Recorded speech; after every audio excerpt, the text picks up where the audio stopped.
A bunch of anti-Semites decided to hold the University of Washington hostage last night. That's what's trending, brought to you by Legacy Group Capital Common Sense Lending. What's trending? Woke madness. The UW last night, for the upteenth time, became the latest stage for an ongoing national disgrace. A mob of anti-Semitic, pro-Hamas extremists took over the brand new engineering building. They held it hostage in the name of resistance. They're here for the resistance. They're here for the student intifada, a term they can't actually define. But I would love it if every single person listening, including the media outlets that steal my content without giving me any credit, you can steal, just give me a link back. My God. Can we all drop the euphemisms that the media loves to engage in so often around this issue? These were not pro-Palestinian protesters. Okay? They're not pro-Palestinian. They're anti-Jewish. This was a textbook example of domestic terrorism last night, and it was fueled by Jewish hate. And the UW officials, the Seattle officials, they're just too spineless to say it out loud. And I suspect they're not really going to do anything significant in the aftermath. I hope I'm wrong. I pray I'm wrong. I will gladly be wrong. But I don't think I'm going to be. This mob of Antifa anti-Semites, most of them wearing masks so they're not fired from their barista jobs for being anti-Semites, they forcibly entered the interdisciplinary engineering building. It happened yesterday afternoon during the show, towards the tail end. They barricaded doors. They unfurled banners praising Shaban al-Dalu. He's a Palestinian student who died after an Israeli airstrike against Hamas command center that terrorists intentionally staged next to a hospital. Although Seattle activists, they don't seem to mind that. They just point to the aftermath because it allows them to demonize Jews. They locked university staff out of their own property. They lit fires. They damaged property. They hurled anti-Israel and anti-police chants wherever it is they could. And they did this because they are pro-Hamas. Now, someone out there is undoubtedly saying, okay, we don't have to assume that they're anti-Semitic. They just want the war to stop. Now, if you said they want the genocide to stop, you're an anti-Semite too. But I hear you. Some people will view this a little bit differently than I view it. Totally understandable. But let me read one sentence, just one sentence from the manifesto that the activist from the group Super UW posted. Might I do that? Just one. Go ahead. Okay. We are taking this building amidst the current and renewed wave of the student intifada, following the uprising of Student Action for Palestine after the heroic victory of Al-Aqsa flood on October 7th, which shattered the illusion of Zionist imperialist domination and brought Palestine to the forefront for all justice-loving people of the world. What's Al-Aqsa flood? Do you know what that is? I'm familiar with the term. It is the Hamas operation name for the terrorist attack on October 7th. Oh. Now, they of course don't call it a terrorist attack against Israel because they don't view it as a terrorist attack. They view this as a justified defensive move by freedom fighters. That's what they view this as. Now, given that just one sentence in this entire manifesto, which is incredibly ignorant and as unhinged as you might think, but just that one sentence, are we dealing with people who are quote-unquote pro-Palestinian, or are we dealing with people who are anti-Semitic? Probably anti-Semitic, yeah. Probably? Certainly. Certainly. There's no question. This is the language of an anti-Semite. This was not a sit-in. This was not a rally. This wasn't a protest. This was an insurrection. But in Seattle, if you hide behind the right political slogans or the right political cause that is favored by the radical left, you almost always get a free pass. Almost always. Now, Super UW is behind this. Students United for Palestinian Equality and Return. Now, the members certainly are imbeciles with no historical understanding that extends beyond their hatred of Jews. I don't dismiss that. But they're also pro-Hamas thugs. And this is not the first time they've celebrated the October 7th terrorist attacks against Israel as justified. And they targeted this particular building yesterday because the building was sponsored or paid for or underwritten by Boeing. Boeing has given over the last, I think, decade about $100 million to the University of Washington. They've donated the money. Boeing is evil because they work with Israel. And Israel is filled with which people? Jews. And if you're an anti-Semite, do you get upset by that? Yes. Precisely. They do business with the Israeli government. But the reality is, if their president was a Jew, they would call him out as well. Because that's who these people are. That's who these people are. Here's some of the protests. Long live international solidarity! Not a very clever line.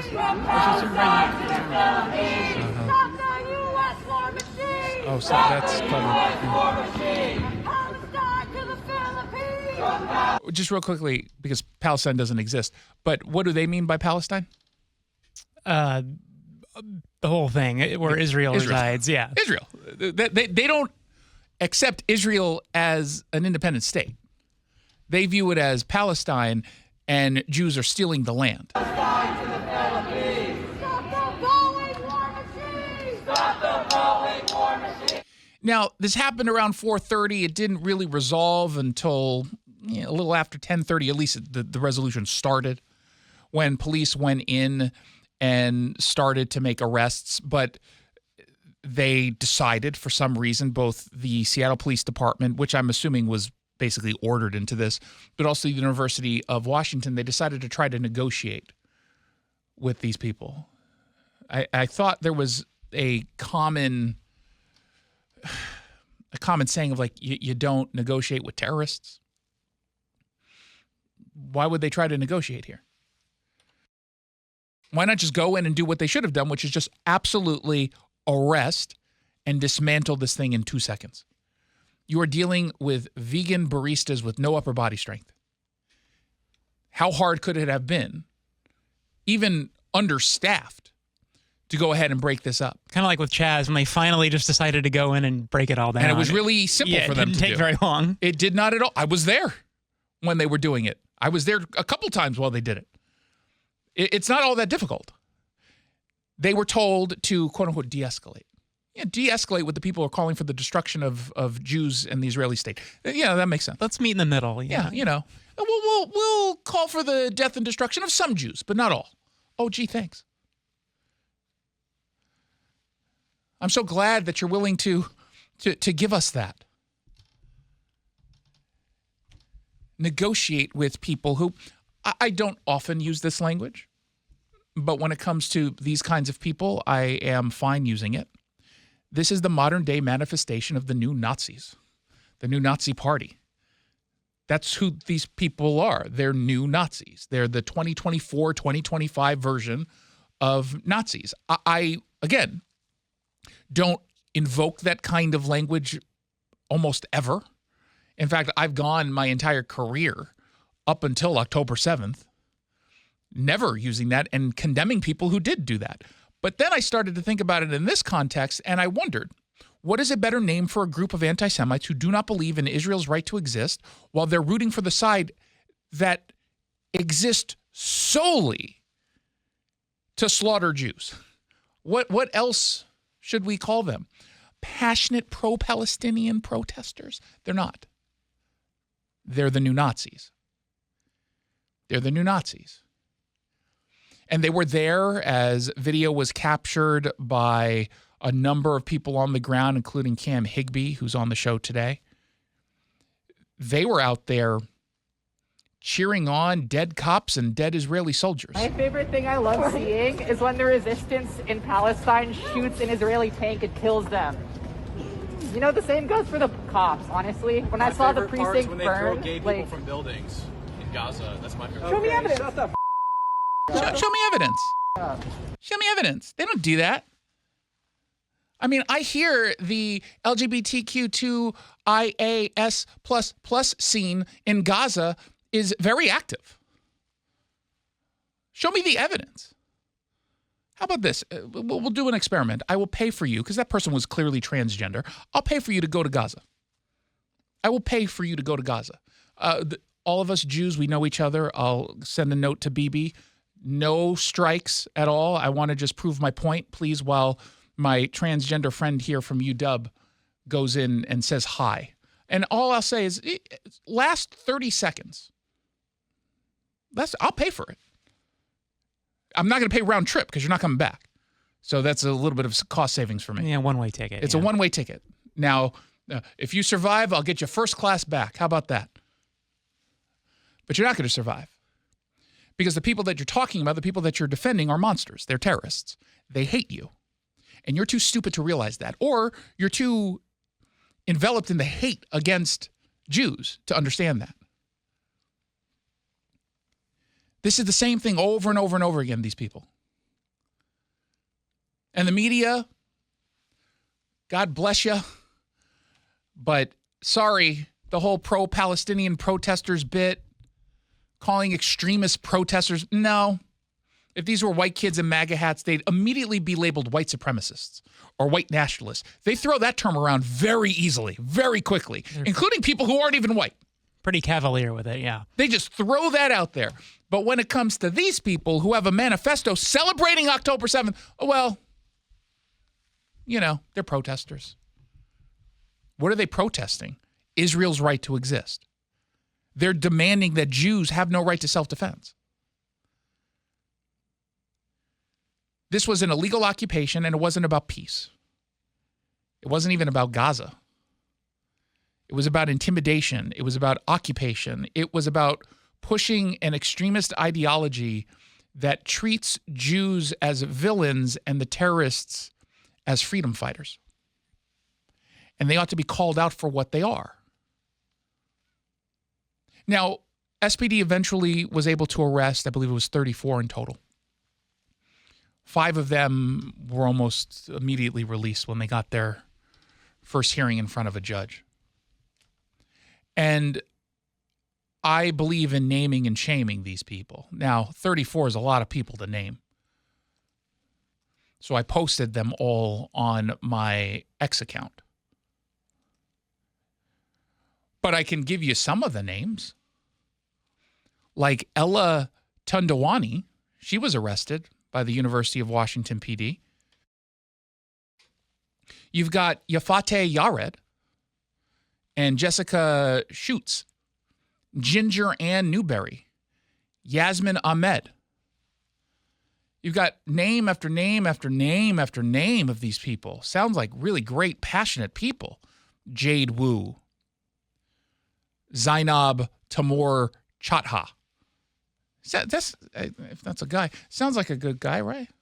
He has a kind name. And when you look into their backgrounds, and I didn't take a deep dive into all of the names, but a lot of them, most of them are, it seems to be UW students.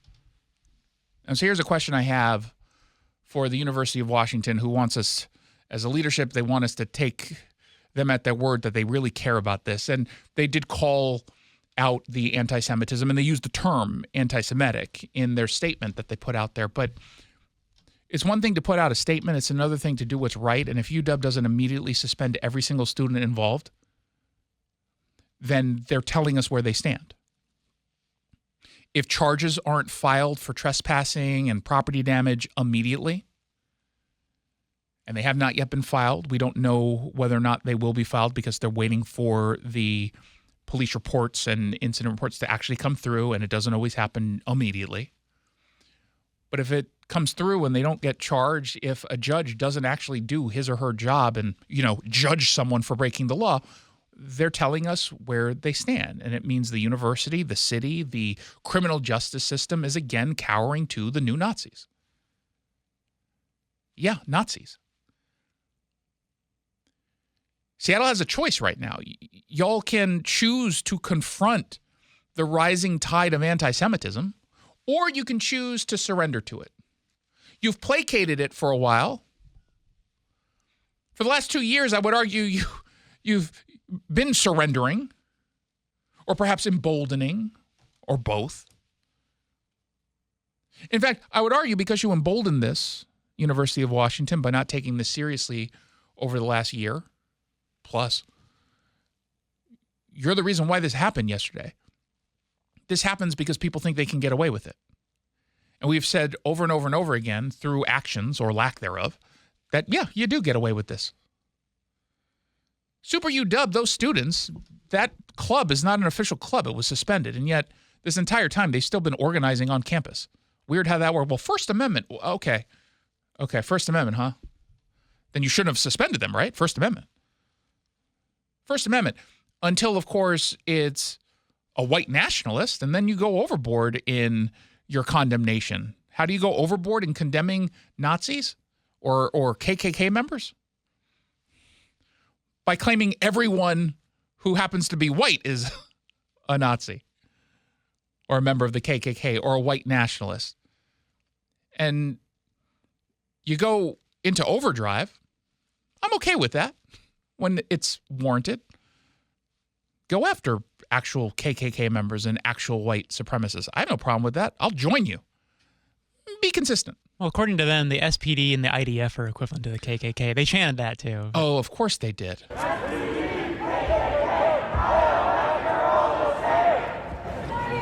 I just real quickly, again, this is 2025 and DEI is real. Maybe the KKK now accepts Jews. Progress, equity, I guess. But they wanted a bigger tent. Yeah, it was like, hey, you know what? We're going to fail as a hate group. We're thinning in numbers. We need to... Our membership is too old. We're not appealing to the masses yet. We really have to expand our appeal. So let's do a rebrand. We are the kinder, gentler, more inclusive KKK. Come join us, Jews. Not the blacks. You stay over there. But come join us, Jews. Come join us. Is that what they think? Yeah, maybe. I forgot. Sorry, my bad. I said IDF. I thought it was the IOF, right? Jeez. Oh, my God. I don't know how this is going to end. I don't. Again, I hope I'm wrong, and I hope every single one of these extremists get the book thrown at them, but I don't know. I have a few working brain cells that tell me that that's probably not going to happen. Seems really easy right now to announce you've suspended a bunch of kids. Seems actually really simple. And I don't know what else you need, but let's just say this. If a manifesto said blacks should not exist, Asians should not exist, Latinos should not exist, y'all already tell us that border enforcement is white supremacy. Would you be so slow to take action against these people? Due process. Okay. Yeah, due process.